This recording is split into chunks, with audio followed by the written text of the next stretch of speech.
we want to spend the first part of this program setting the scene on what exactly are we talking about when we talk about these intersecting crises, climate and food. And I'm not alone to do that. I'm very excited to introduce our first guest. She's calling in from the CFS, the Committee on World Food Security in Rome, where she's covering what's happening. That's what she does. She's an award-winning multimedia journalist who has covered stories on this intersection between climate and food for years now. She's seen what is happening across the world. As a journalist, she worked for 13 years as a correspondent for the Thomson Reuters Foundation. She's also a massive foodie. She loves to feed her family and friends great food. Her name is Thin Levin. There she is. Hi, Thin. Hi, Lynn, can you hear me? I can hear you very well. Welcome. So happy that you could join us like this. No, thank you so much for having me. I apologize in advance because I'm currently at the FAO for the CFS and I have tried to find the quietest spot I could possibly find. But just in case there's background noise, apologies in advance. It's great. It's an authentic experience of the conference. Perfect. I want to ask you, first of all, I just mentioned that you've been covering climate and food for years, and you've also seen the urgency of, like how the food crisis and the climate crisis are exacerbating each other. What do you think we really all need to know about this intersection in a more general sense? Well, Lynn, whenever we talk about climate action, right, a lot of the focus tends to be on how we should transform the energy and the transport sectors. But a lot of people don't realize that food systems, and when I say food systems, I mean, starting from growing the food, producing, harvesting, transporting, processing, consuming, and then discarding it. That whole process is actually responsible for a third of global man-made greenhouse gas emissions. Yeah, A third. That's a lot, right? So that is almost a lot. every Yeah. climate action that we're talking about, if it doesn't include any attempts to reduce emissions from the food systems, it is not going to survive.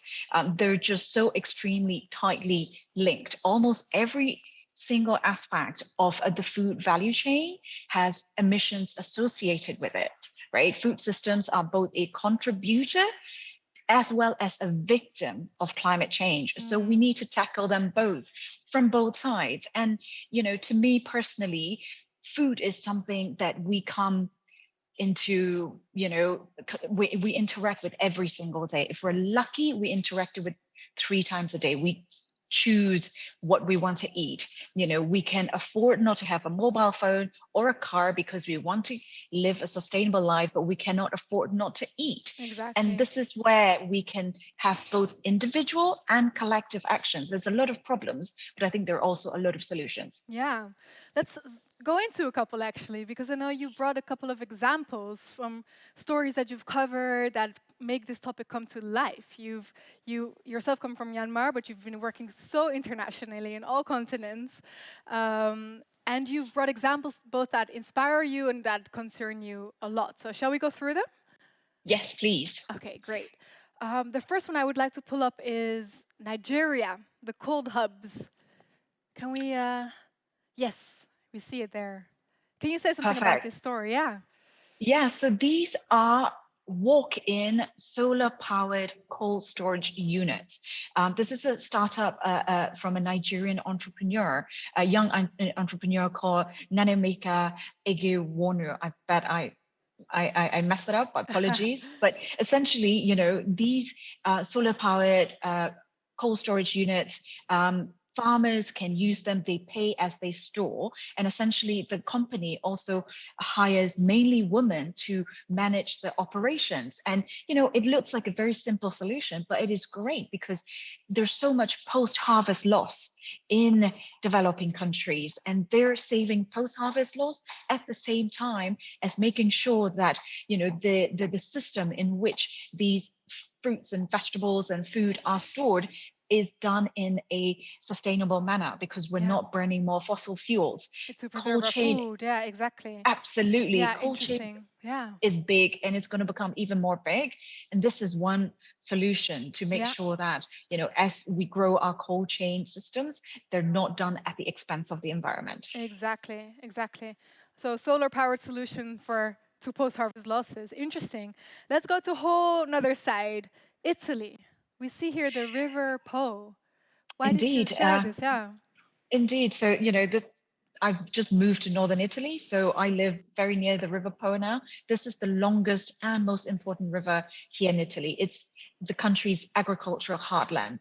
But this summer, that river, that's what you see, it was in the grip of the worst drought that it has seen in 70 years, 7-0. And of course, that has affected the production of some of the foods that Italy is best known for: olive oil, cheese, wine, rice.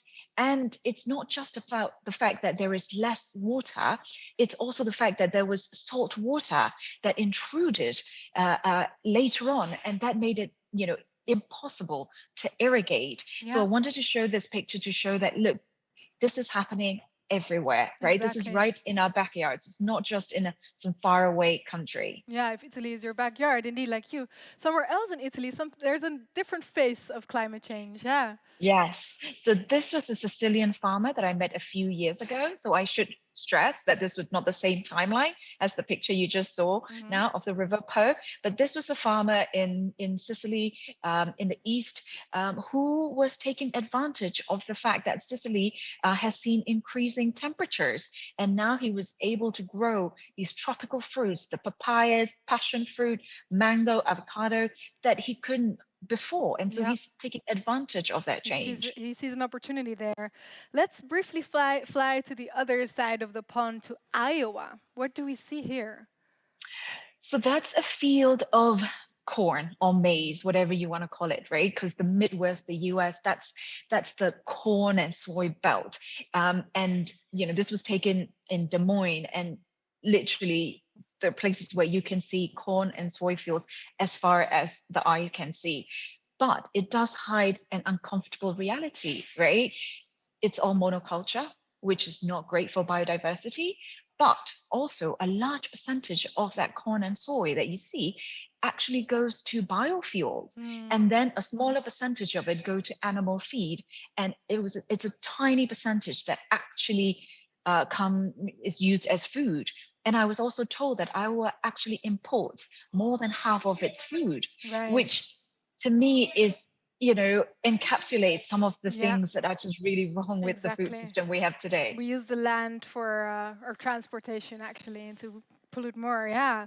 Yeah. Then we have a little video that you shot in Algeria, in Tindouf, Algeria, with an agricultural engineer called Taleb Brahim, who is himself a Sahrawi refugee living in the desert. Let's have a little look.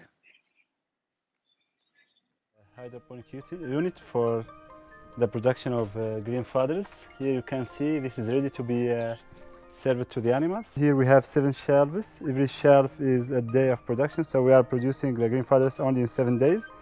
And as you can see, we use a drip irrigation system. We just plant the seeds in only in water, and you see they have already started to give the roots.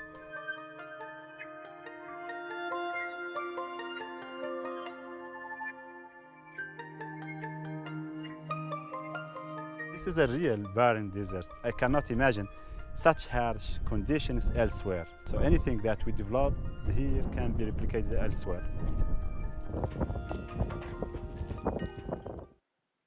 Such an interesting story, Thin. And what do you say? Like, Yeah, if I can do it here, we can do it anywhere. exactly, right? I mean, I loved filming that video, and he also said that his goats, he think, are the happiest in the whole camp because they get to eat those fresh Can greens. And imagine, yeah.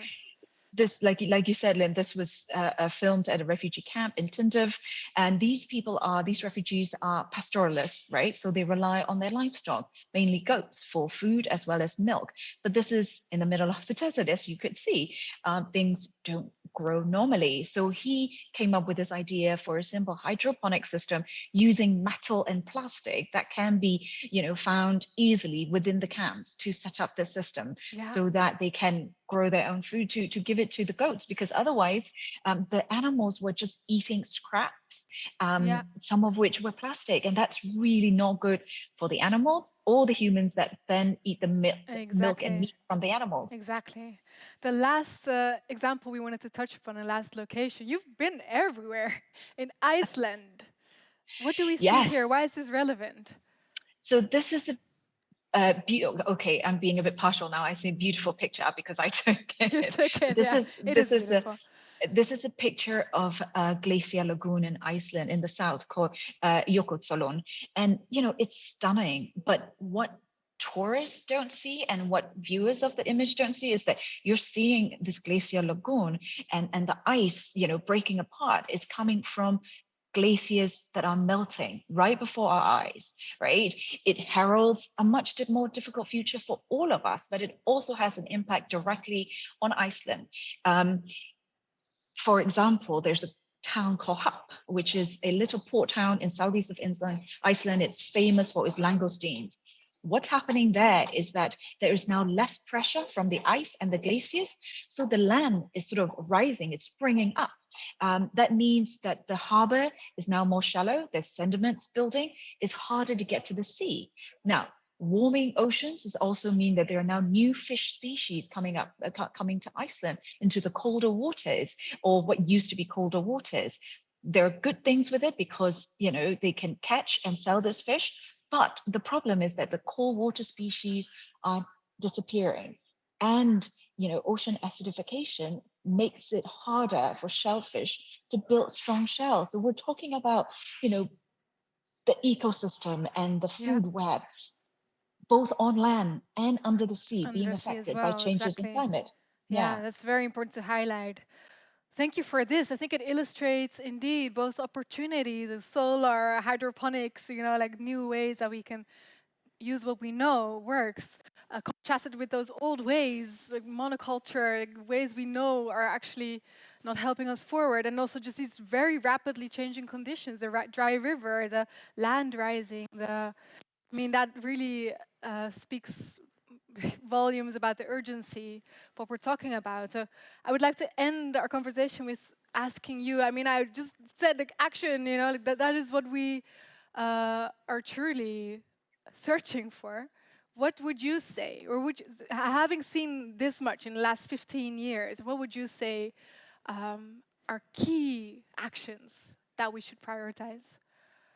Yeah, so I'm going to try and suggest different actions for different groups of people, three different groups of people, and I try and keep this short. And I Yeah, would like to also emphasize that these actions need to be embedded in our everyday lives. So particularly with the current crisis on fuel, food, and energy, should be a wake-up call for all of us. yeah. So to people in developed countries, we really need to be mindful of what we consume, right? And what I mean by that, in practice, this means please, let's think twice before we start binge buying, particularly food. Let's buy what we need. Let's buy what we're Mm, going to consume. Let's also think twice before we're going to eat steak for 2 consecutive days. mm, I don't want to guilt trip people into not doing things because I don't think guilt tripping works.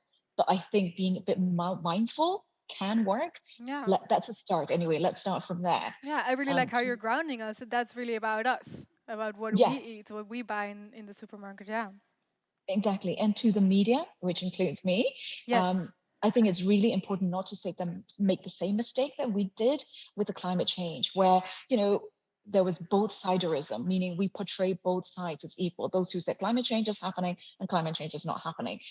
Both sides are not equal. In food systems, it's a lot more nuanced, but the bottom line is we need to transform it, and we need to transform it fast. Tinkering around the edges is not going to work. The current system is just not sustainable. There are no silver bullets. So if somebody comes with an easy solution saying, oh, we don't need to change our consumption patterns, we just need to have better cows, or we just need to have better diet for cows, no, Yeah. that is Yeah. not it. I think we need to be curious, keep questioning, and not take things at face value. Exactly. Lastly, to our policymakers, I'm going to echo what Massimo Torero, who is the chief economist for the FAO, the Food and Agriculture Organization, said at the opening at the CFS just on Monday. He suggested governments to reallocate resources from focusing just purely on staple crops, right, and seeing them as commodities, to encourage farmers and private sector for more diverse production so that healthy diets become more affordable. And that is also better for the environment. Yeah.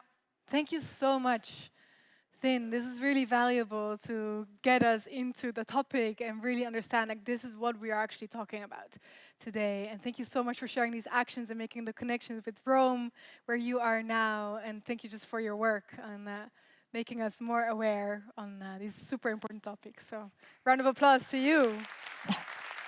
Thanks for having me. And good luck.